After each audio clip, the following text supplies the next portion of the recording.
10, 9, ignition sequence start, 6.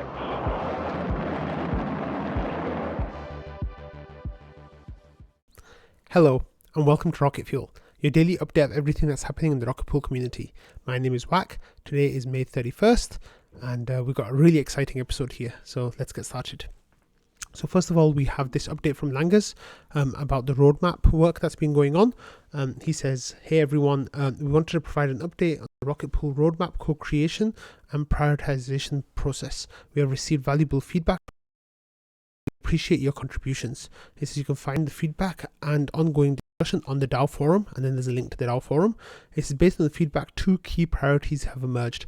1, trust minimizing in the PDAO guardian role, and minimizing trust in the ODAO by reducing roles and responsibilities. Additionally, 2 general themes were highlighted for consideration: enhancing the node operator performance and improving gas fees, potentially through a single mini pool contract. Langas goes on to say the execution layer reward penalty system work was raised as critical item. The team agree, so we'll be prioritizing that as well. While Rocket Pool RPL tokenomic changes were a topic of discussion, it was recognized that these changes carry significant impact and are potentially divisive. Therefore, extensive community discourse will be necessary to reach a consensus. The team have started on the scope and design for the 2 key priorities in consultation with the community. We hope to share more in a Medium post in the near future. As we get further along in the process, we will liaise with the RPIP editors to raise improvement proposals and ratify them accordingly. The value of your input. We value your input and look forward to further collaboration as we shape the future of Rocket Pool together. And then signs off with Rocket Pool. So this is a really nice update from Langas about where we stand with the next update that will come after Atlas finished. Whether that's called Little Joe, which is what I want it to be called, or Saturn, or something else. Like, I guess maybe that should be a separate discussion about what the name will be.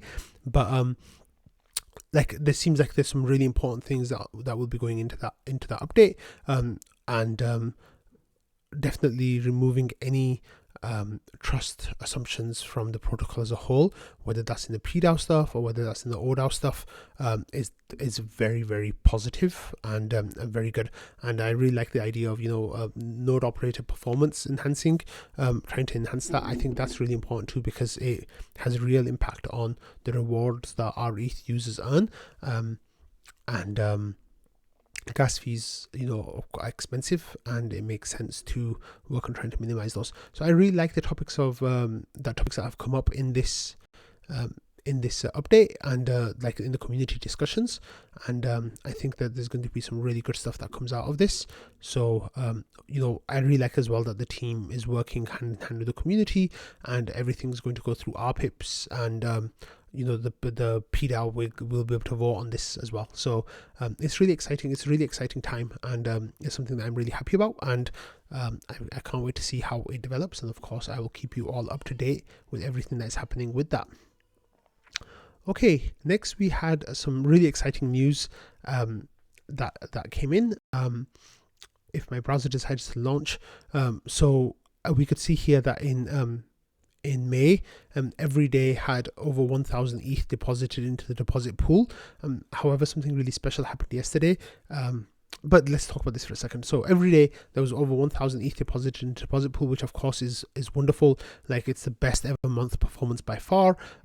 It was such a good performance month that it was almost as good as all of 2022, just slightly less good than all of the year of 2022, just over May. So that was a truly remarkable month. For a while now, a bunch of us have been waiting for like that, that mythical 10,000 ETH deposit, and we were lucky enough to get that 10,000 ETH deposit yesterday. Sadly, it didn't happen all in one transaction, which is kind of fair, right? If you're going to be transacting with 10,000 ETH, it might make sense to break it up a little bit. But this whale came into went to the protocol yesterday, and they started off by depositing 1,000 ETH. I'm sorry, I don't know why my browser is being so annoying today. So they started off by depositing 1,000 ETH, which you could see right here, and then a few minutes later they deposited 4,000 ETH. It's the same person. And then a few minutes after that, they deposited 5,065 ETH to make it a nice round 10,065 ETH. I think that works out to be 1,000 rETH. 10,000 rETH. So this was really beautiful that this happened. We as a community, of course, were very excited about it, and we're hoping that the May 31st will actually be the all-time high for a single deposit, single day deposits. The previous high is 13,080, which was on April 5th, I think. I don't know why I have all this memorized, but yeah, it's 13,080 on April 5th, and right now on May 31st we are on let me see, 11,170. So this is currently just behind it's number 3 all time, number 3 highest day ever, just behind May 26th, and of course behind April 5th, which was here 13,080. So those are the ones that we're gonna beat. I think we will beat May 26th, and this will definitely be the second highest day ever. I'm not sure if we're gonna quite have enough juice in the tank to get to 13,000, but hey, I'm hoping that will happen. Last night I was incredibly bullish that it would happen. However, yeah, we'll talk about that next. So why was I so bullish about that happening last night? Oh, actually, we're gonna come back to this thing and then we'll go back there. So as you know, the queues have been clearing. Actually, let me go back and show you what the queue looks like right now. So the queue has been clearing, deposits are coming through. So right now, the mini pools that are next in line have been waiting for 10 days, and we need 25,000 ETH to clear the queue, and about 43,000 ETH to fill the deposit pool as well. So that number is getting smaller every day, and there's 805 mini pools in line to get matched with ETH from the deposit pool. I've been saying for a while that as the queue gets shorter, and the community is kind of maxing out, regular community members are kind of maxing out with getting in line to convert to LEB8s, that's when we might see some of the whales doing their conversions. And yesterday we got some idea of that. Thomas here put a message in trading yesterday saying, I can't wait to migrate my mini pools. So then Jasper replied by saying that the queue is almost clear. I guess kind of clear. There's just 25,000 ETH needed to clear the queue. But this will basically, if Thomas migrates all his mini pools, that's 900 and something mini pools. So that would, automatically double the queue from what it is right now. There are a couple of other really big node operators like Marco Barco with his whale marriages. And I strongly suspect that they will also get in line once the community queue is cleared. So I had that realization this weekend, and I kind of understood that this weekend. So I converted my validators to LEB8s, and I'm in the queue now. And yeah, I kind of suggest other people to do the same, maybe, or they might, well, maybe not actually, you might have a different analysis from what I do, and I'm sure it'll be fine whatever you decide. But this isn't like a one and done thing, right? There's another couple of waves of LEB8 migrations coming, and we could potentially increase our mini pool count by, or our validator count by another few thousand, multiple thousand fairly quickly. So this is definitely not over yet, and that's really cool. Okay, moving on. So one of the reasons why I thought last night that we'll clear the queue, or we'll get even closer to clearing the queue today, was because of this post that Mark Zeller, who works with Aave, I had him on Launchpad a few weeks ago. He came into trading yesterday and said that we're almost there, about getting eMode activated not eMode activated, the cap extended for our ETH borrowing on Aave, and he said now we just need to bully Gauntlet to sign, and Risk Steward will execute the increasing of the LST caps, meaning our ETH will go from 20,000 to 40,000 supply cap. And then he says, I have good hope they can sign it today. So that was of course really exciting news. So at that point, we were still waiting for Gauntlet to sign off on it. Gauntlet are the risk stewards for Aave, along with Chaos Labs. I talked about them yesterday on Rocket Fuel already, about their work with the RPL token. But here Chaos Labs said that they're happy with rETH to 40k, and then we were just waiting for Gauntlet, and then Gauntlet came back as well and said that this was yesterday. It said that the rETH to 40k they're fine with that. So Mark said that we'd invite the council to execute the payloads that reach consensus for both risk service providers. So they both then last night signed the transaction that increased the rETH cap from 20,000 ETH, which it was maxed out at, to 40,000 ETH, which is increasing by 100%. The idea that I had last night was that that once I saw that go through, I thought that people would utilize that 20,000 cap like very, very quickly. Sadly, that's not how it's happened. I feel kind of bad about that as well. I got like so hyped and so excited about it. I didn't like pay a little bit more attention to what was actually happening on the Aave protocol level. And it seems like what's happening on the Aave protocol level is that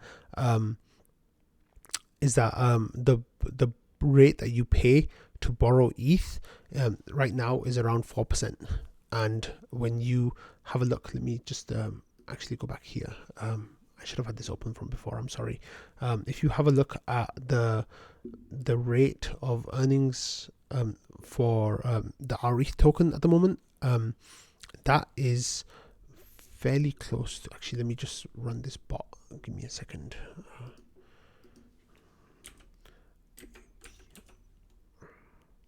Current rETH APR, which is a bot that Invis made, which is awesome, and Invis has done really, really cool stuff. As you can see, like the 7-day average for rETH APR is around 3.94% as well, and the 30-day average is a little bit higher, but there was a big period of like gas being higher there.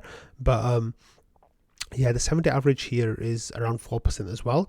So the reason why this hasn't been utilized is that the profits from folding come when you have the biggest difference between the Aave borrow rate and the rETH rewards rate. The higher the rETH rewards rate is compared to the Aave borrow rate of the ETH, the more you'll earn. And sadly, what's happening here is that difference is not big enough for it to be worthwhile for users to fold their rETH with the Aave eMode tool that's available now. So until those numbers kind of get fixed, then sadly it won't be utilized to the fullest extent that it could, or we hoped it would be. So I'm kind of disappointed about that, I'll be honest. Like I was so hyped about it. I feel like there've been a couple of instances recently where I've been like really hyped about stuff and it's not quite worked out. Hasn't worked out yet, I should say. Like one of the things was Lido. I was really hoping that we'd get a few thousand more transfers, a few thousand ETH more transferred from Lido to Rocket Pool. We've had maybe 7, 8, 10,000, I think, something along those kind of numbers. I was hoping like 30, 40, 50,000, and that's sadly not materialized. With Aave, I was really hoping that this would be like reached the limit almost instantly. Sadly, that's not happened as well. And the other thing that I was really hyped about was like the ledger integrating rETH, and that driving some demand for rETH minting. And sadly, all the controversy with ledger recently has, I think, put a sour taste in people's mouth for ledger. The product still should come online soon. I just don't know how people will be comfortable using that now because of the ledger stuff. I'm sure it'll be fine, but I'm kind of tempering my expectations a little bit. So yeah, I'm kind of sorry to all of you all, because I was kind of hyping these things so much and they've not landed in the same, like, to the same level of hype. So that is disappointing for everyone, myself included. But if I did hype too much, then I'm sorry. It's just I get very excited and I kind of struggle to keep that in check. So maybe that's something that I can work on going forwards. But yeah, that's not to say that this isn't going to see growth. We just need someone to deposit a few 100,000 ETH into Aave to bring down the rates out, and yeah, or people to kind of like repay the loans and then make it available for us to use. But at the moment, that's not there, so that's a real shame. Okay, next we have moving on from that, we have this update from Hop, which is a really nice update that we've got here. Hop say Hop handshake with Rocket Pool. rETH bridging is now supported on Ethereum, Optimism, and Arbitrum. This is the first cross-chain bridge supported for any liquid staking token. So this is a really nice landmark because it just means that you can move from layer 1 to layer 2. Well, Optimism and Arbitrum, which are both like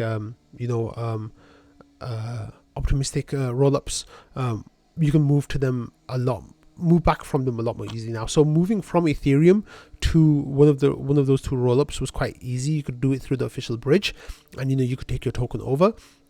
Moving back from Arbitrum or Optimism to mainnet will take 7 days because you need to go through the fraud proofs. So you'd have to be like stuck in line for 7 days before you could get onto mainnet. And what's happened is that with Hop now, you can do that instantly. Well, not instantly, but like it'll take a few minutes. But basically, like people are providing liquidity on the layer 2s and on Ethereum, and that will be a bridge. So then Hop will kind of manage the liquidity across the different layer 2s. But this is wonderful because it means that people will find it a lot easier to transact on layer 2s now with rETH and be able to come back to mainnet when they need to for whatever reason. So we had a person from Hop who came into trading. This is Chris. He says this one's been a long time coming. If you're adding rETH to the pool from mainnet, would recommend sending half over the native Optimism Arbitrum bridge and half using the convert page so that you can add 50% rETH and 50% Hop rETH until the pool has more liquidity. So I think they might be incentivizing liquidity providing on there. I'm not sure exactly what's happening with that, but they're just telling you how to manage that and how that looks. During the community call yesterday, Jasper was talking about how there might be like some people might think of it as a taxable transaction because you're technically moving from rETH into the Hop rETH, but that will of course depend on what your understanding is and what jurisdiction you're in as well. So definitely check into that before you start interacting with this. But this is really great because Hop is like I think one of the leading bridges, and they're doing some really cool stuff, and now we can use it for rETH, which is, like they said, the first LST that they've incorporated. So that's really amazing. Okay, next we had this update from Jasper, who retweeted the community call yesterday featuring Sturdy Finance. Jasper said, get ready for a very exciting call where we'll be discussing opportunity for rETH holders to potentially get yields of up to 20% or more. Also alpha on the government proposal that just dropped today, Sturdy Finance. And then his Rocket Pool says, our community call starting soon. We'll be joined by special guests from Sturdy Finance to discuss new rETH DeFi opportunities. Then Jasper and Mav will chat about other recent protocol news, and then there was a link. So the Sturdy guys are really interesting because they're doing a form of folding as well, where you can deposit your ETH and rETH into a balancer pool and get BTT tokens or BPT tokens, in return for that. So that shows your stake in that, or your liquidity position in that pool, and then you can use that token to borrow ETH, and you'll be able to fold that over a few times. The version 2 of their product, the one that's going to really let it grow a lot, is not here yet. So that's the vote that Jasper was commenting on, I think. I'm not sure, maybe, but that should be here very soon, and once that's here, then that should allow some other folding to happen as well. Jasper saying that this is a slightly more degen form of folding because Sturdy is a new product, and they're not battle tested like Aave are, but because of that you're getting more rewards, you're higher risk and higher rewards. So this is definitely something to look out for. Sturdy, they seem like really cool people. Like the person that was representing them on the call yesterday seemed really thick, but of course Sturdy is a new a new project, and a relatively new project. It seems like they've been around for a while, but they're comes with risks of interacting with these protocols. So definitely be careful about that. Okay, next we have some sad news that came from Dr. Doofus. He shared, so I talked about this in Rocket Fuel last week, where there was a vote on Gnosis for moving some of their ST-ETH holdings over to rETH, and there was a snapshot vote, and Dr. Doofus shared the news. He said that the vote did not pass because it failed to reach quorum. They only got 20% of the votes needed, so they needed like a whole lot more votes, but people just didn't vote on the proposal. There were 305 voters, 295 voted for, and they represented 13,738 votes. 6 voted to abstain, that was 126 votes, and 4 voted against, and that represents 57 votes. And then Dr. Doofus says this is a loss of one tiny battle in the greater war. We can't thank another Vizsla enough for promoting this Gnosis DAO vote. These efforts are critical in planting the seeds for future rETH adoption in the big DAOs, and those seeds will bear fruit if we keep up our efforts, and then we will blend that fruit into pina coladas. So I totally agree with Dr. Doofus here. Yeah, this is just one protocol, like one stab out there, and there's a whole lot of others, and kind of just like the thing that I'm thinking of is like how it happened with the RPL token listing on centralized exchanges. Like it was non-existent for a long time, and then we got a trickle, and then it was a flood, right? And I honestly think that it'll be something similar to this with like these DAO integrations.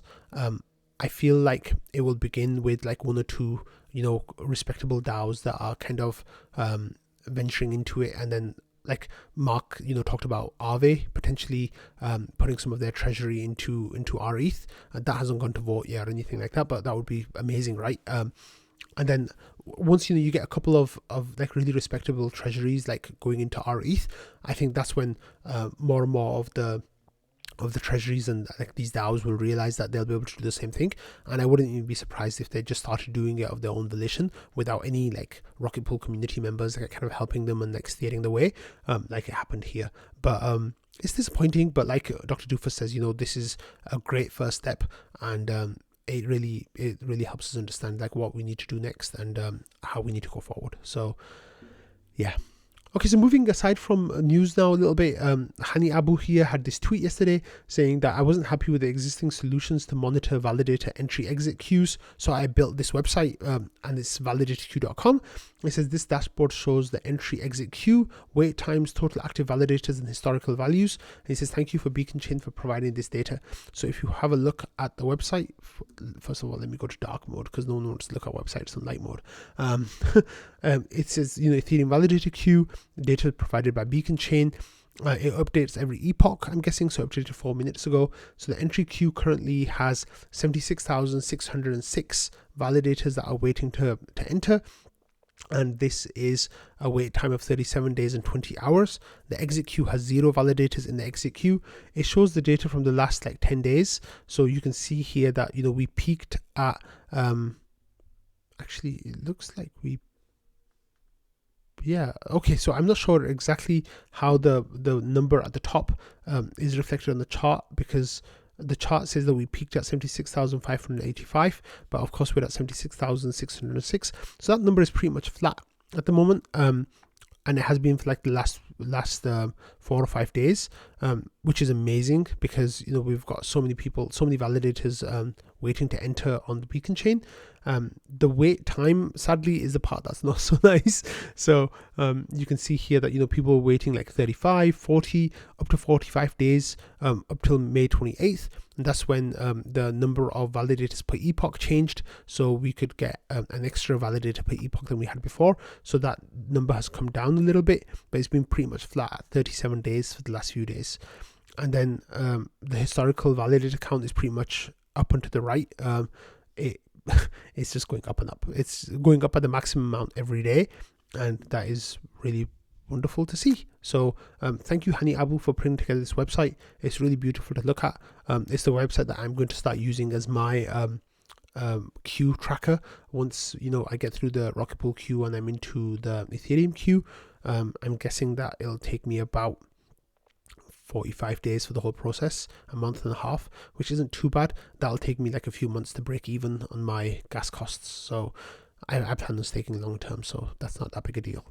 Okay, and finally, we had this message from Cap, which is Koingaroo, and it says, we're Cap and Nat from Koingaroo, and where we offer self-custody investing across chains in 60 seconds. Imagine you pay $1,000 any supported token, and 60 seconds later your wallet contains $500 in rETH, wETH in a liquidity providing balancer pool, $250 in rETH, wETH in Beethoven, and $250 in balancer Arbitrum. So they can let you like enter these positions really quickly. And it says Koingaroo is self-custodial, which means your staked assets always stay in your wallet. If you do DeFi LP lending, we would love to chat with you for this upcoming week, May 30th to June 5th. They're offering $20 for a 25 to 30 minute chat, and then there's a link that you can sign up if you want to talk to them. So they're kind of like getting details at the moment, and they said this has been cleared with Mav beforehand. So I guess they're a legit company, and they want to get our opinions on how we interact with DeFi. So if this is something that you're interested in, you can get $20, and I'm not sure what level of like how much they want you to dox yourself or anything like that, but you can definitely do that if you are interested in that. So I thought I'd just finish up with that. Yeah, today was a really good day. I'm sorry for putting a bit of a downer on it in the middle there, but I'll be back to my regular hype self tomorrow. But yeah, thank you for watching, listening, and being part of the Rocket Fuel community. Tomorrow's raffle day, so that's going to be really exciting. And yeah, I'll see you all tomorrow. Bye.